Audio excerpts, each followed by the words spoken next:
Avez-vous déjà ressenti que, même en faisant tout bien dans votre alimentation, votre peau reste terne, avec des rides plus marquées, et que votre corps semble de plus en plus fatigué? Beaucoup de personnes de plus de 60 ans vivent ce dilemme silencieux.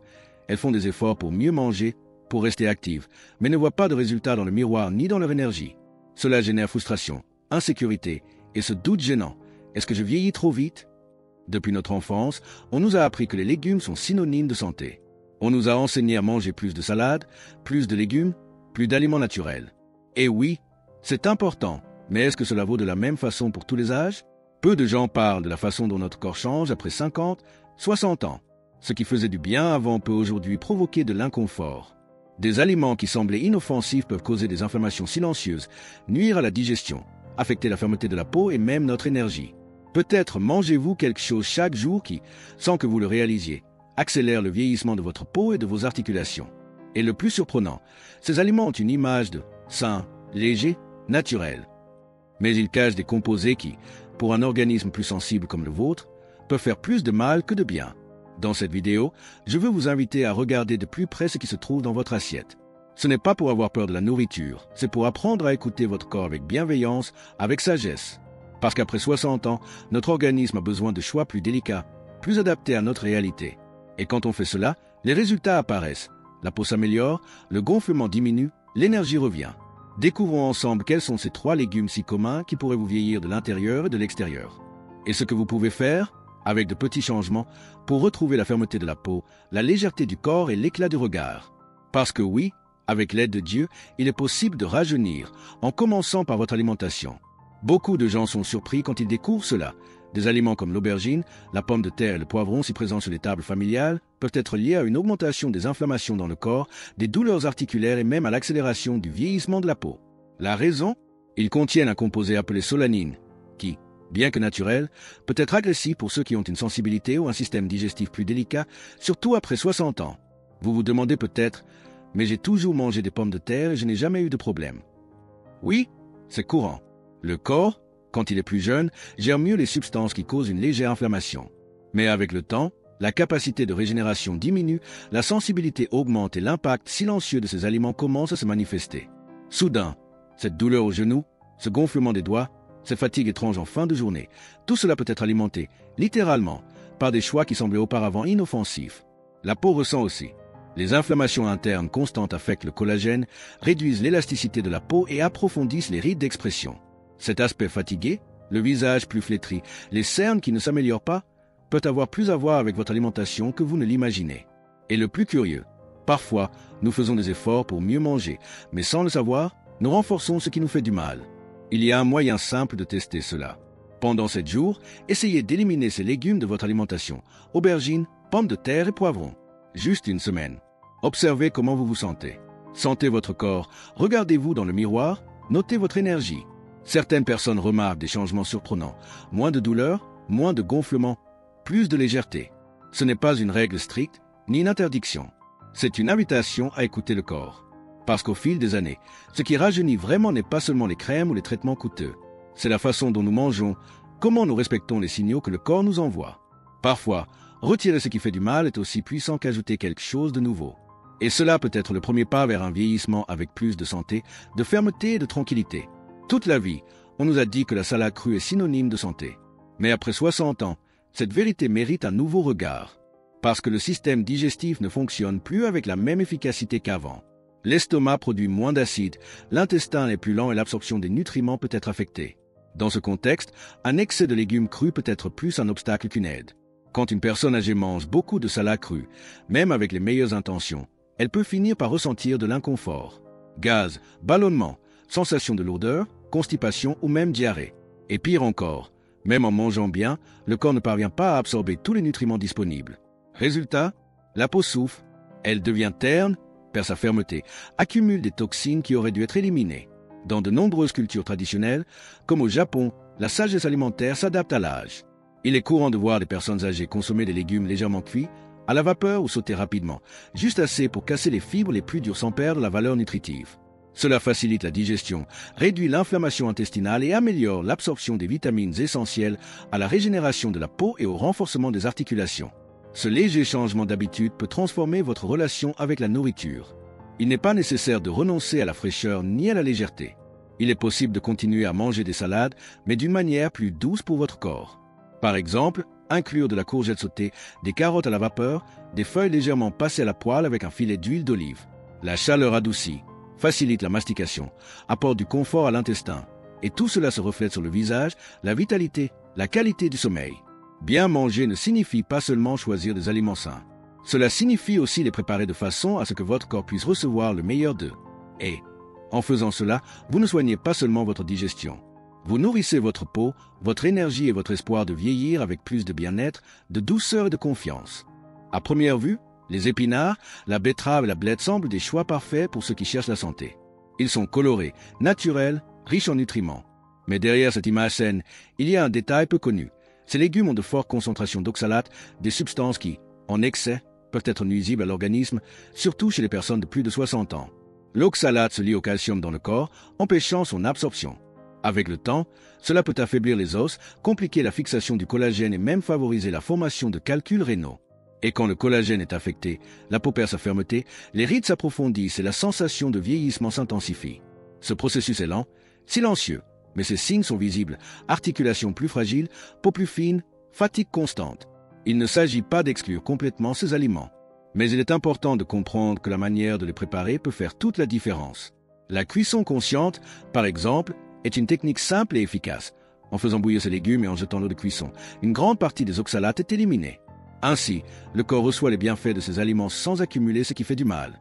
De plus, un équilibre est possible.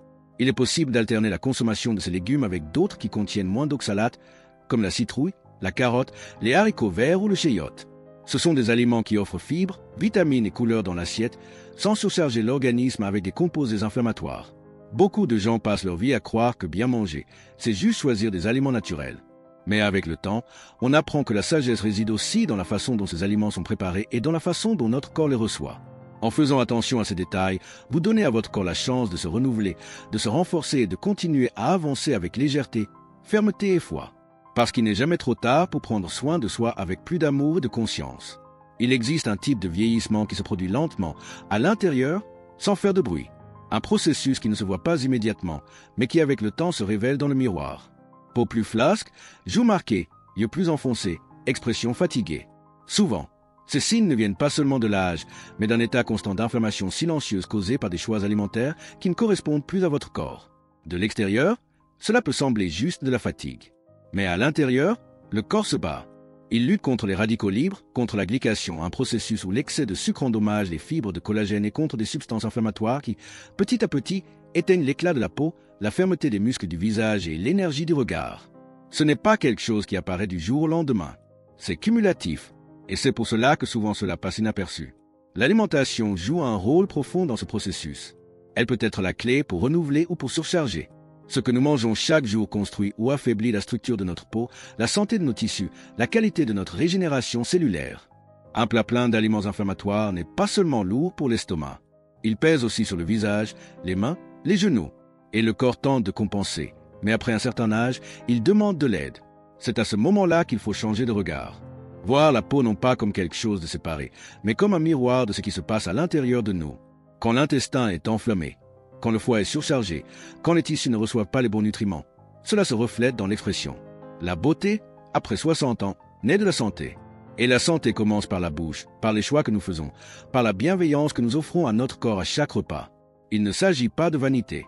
Il s'agit de dignité, de se sentir bien, de se regarder dans le miroir avec affection, de percevoir qu'il est encore possible de retrouver fermeté, éclat et légèreté. Parce que quand le corps est nourri de ce dont il a vraiment besoin, il répond, il remercie. Et votre peau exprime ses gratitudes sous forme de douceur, d'éclat, de sérénité. C'est un processus. Et chaque petit geste de soin est un pas sur ce chemin. Beaucoup des aliments que nous consommons au quotidien ne sont pas seulement liés au goût ou à la nutrition. Ils portent des souvenirs, des affections, des symboles d'enfance, de famille, d'un temps où le corps était plus léger et les jours semblaient plus simples.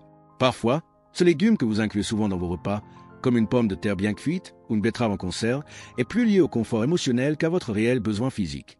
Ce lien affectif avec la nourriture est naturel et mérite du respect. Manger est aussi un geste de mémoire, d'affection, de retrouvailles avec des moments heureux. Mais avec le temps, il est important de voir si cette connexion émotionnelle ne masque pas des effets négatifs sur le corps. Ce qui nous apporte du confort au cœur peut, sans que nous le réalisions, nourrir des douleurs, des inflammations et même accélérer le vieillissement de notre peau et de nos articulations. Rééduquer le goût à cette étape de la vie ne signifie pas renoncer à l'affection. Cela signifie la transformer. Cuisiner avec d'autres ingrédients, adapter les recettes anciennes, redécouvrir des saveurs plus légères et fonctionnelles peut être une façon d'honorer vos souvenirs sans sacrifier votre santé. Après tout, se nourrir avec conscience est aussi une forme de respect pour votre histoire, votre corps actuel et le futur que vous pouvez encore construire avec plus de légèreté. Il y a un équilibre entre tradition et renouveau. Il ne s'agit pas de couper les liens avec le passé, mais de créer de nouveaux souvenirs qui respectent votre moment présent. Souvenez-vous que la sagesse est précisément cela, accueillir avec affection ce qui a été et choisir avec amour ce qui sera. Manger avec affection, oui, mais avec le type d'affection qui prend soin, qui protège, qui offre au corps ce dont il a le plus besoin maintenant, une énergie propre, une vraie nutrition, une paix digestive. Quand vous changez votre façon de manger, vous changez aussi votre façon de vous sentir. Et quand le corps commence à remercier avec moins de douleur, plus de fermeté et plus de vitalité, le cœur se sent aussi plus libre. Parce que se sentir bien n'est pas seulement une question physique, c'est aussi émotionnel.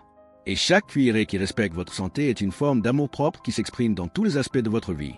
Après avoir compris l'impact que certains légumes peuvent avoir sur le corps mature, la prochaine étape est de découvrir qu'il existe des chemins plus doux, efficaces et savoureux pour prendre soin de la peau, des articulations et de l'énergie. La bonne nouvelle, c'est qu'il existe bien des aliments qui aident à raffermir, désinformer et redonner à l'organisme ce que le temps, les douleurs et les excès silencieux lui ont peu à peu retiré. La citrouille, par exemple, est un cadeau de la nature. Riche en bêta-carotène, douce pour l'intestin et légère à digérer, elle aide à régénérer la peau de l'intérieur. Le chou frisé, bien cuit, fortifie le sang, soutient le foie et protège les articulations. La carotte, avec sa douceur naturelle, apporte nutrition sans surcharger et aide aussi à maintenir l'éclat de la peau et la fermeté des tissus. Ce sont des aliments simples, accessibles, mais d'un pouvoir profond quand ils sont préparés correctement. Ces légumes peuvent être incorporés de plusieurs façons au quotidien. Une soupe crémeuse au dîner, un sauté léger au déjeuner, un bouillon chaud les jours froids.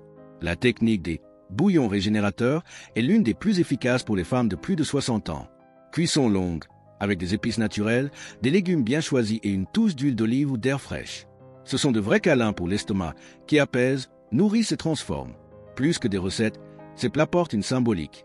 Ce sont comme un nouveau départ, un geste de soin profond qui va au-delà de la nourriture.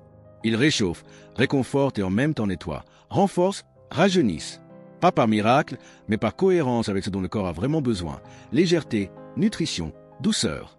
Et peut-être le plus important est de se rappeler que chaque repas est un choix. Et que, même au milieu des limitations, il est possible de choisir quelque chose qui apporte soulagement plutôt que poids, nutrition plutôt qu'inflammation, progrès plutôt que stagnation. En accueillant ces alternatives, vous ne nourrissez pas seulement votre corps. Vous nourrissez votre espoir, votre autonomie et votre volonté d'avancer avec plus de fermeté et de sérénité. Parce que le bon aliment, à la bonne dose, au bon moment, est aussi un acte de renaissance. Chaque repas est une occasion de prendre soin du corps, de l'esprit et de l'âme. Avec le temps, on croit souvent que le vieillissement est quelque chose qui arrive sans que l'on puisse intervenir. Mais ce que beaucoup n'ont pas encore compris, c'est que la façon dont on se nourrit, chaque jour, a un impact direct sur la qualité du vieillissement. Il ne s'agit pas d'un changement radical ou de promesses irréalistes. Il s'agit de petits échanges constants qui reconfigurent lentement mais profondément le fonctionnement du corps. Le cerveau est capable d'apprendre à nouveau. Ce processus s'appelle neuroplasticité. Et il ne se limite pas à l'apprentissage intellectuel. Votre goût peut aussi être rééduqué. Vos cellules peuvent réapprendre à mieux répondre aux bons aliments. Votre système digestif peut recommencer à fonctionner avec plus de légèreté, plus d'efficacité. Et tout cela commence par des choix alimentaires qui respectent votre temps, votre condition et votre sensibilité actuelle. En incorporant de nouvelles habitudes avec délicatesse, vous apprenez à votre corps à préférer ce qui le renforce. Et avec le temps, ce qui semblait difficile devient naturel. Cette soupe réconfortante remplace la nourriture lourde. La carotte cuite devient plus agréable que le légume cru indigeste. L'assiette colorée et chaude apporte plus de plaisir que cette vieille habitude qui aujourd'hui ne fait que provoquer ballonnement et malaise. Créer une nouvelle routine alimentaire après 60 ans n'est pas une contrainte. C'est un cadeau. C'est un processus qui peut être fait avec calme, avec bienveillance et surtout avec respect pour votre propre rythme. Et, tout comme une plante rare, votre corps répond aussi quand il est bien soigné. Il suffit de lumière, d'attention, de patience et de présence. Vous n'avez pas besoin de perfection.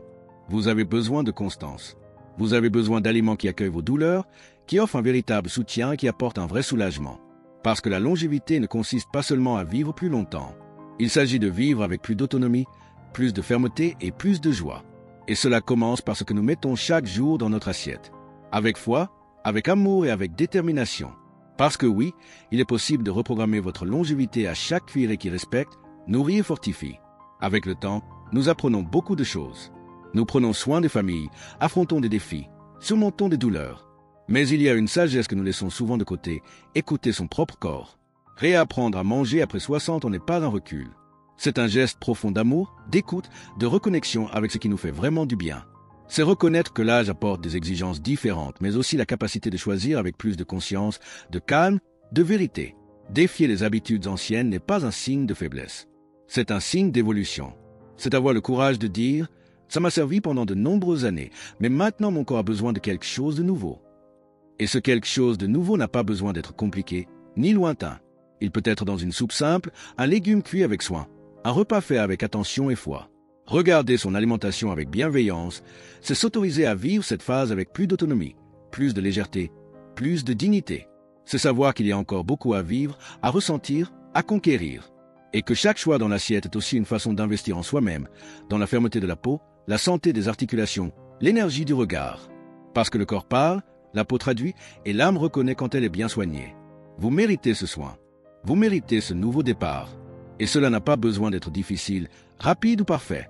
Il suffit que ce soit fait avec constance, avec affection et avec la certitude qu'il y a encore beaucoup à fleurir. Avec l'aide de Dieu, avec des choix conscients et avec de petits gestes quotidiens, il est possible de transformer votre santé, votre apparence et votre relation avec votre propre histoire. Parce que vieillir avec amour est avant tout un choix. Et ce choix commence aujourd'hui dans votre propre cuisine.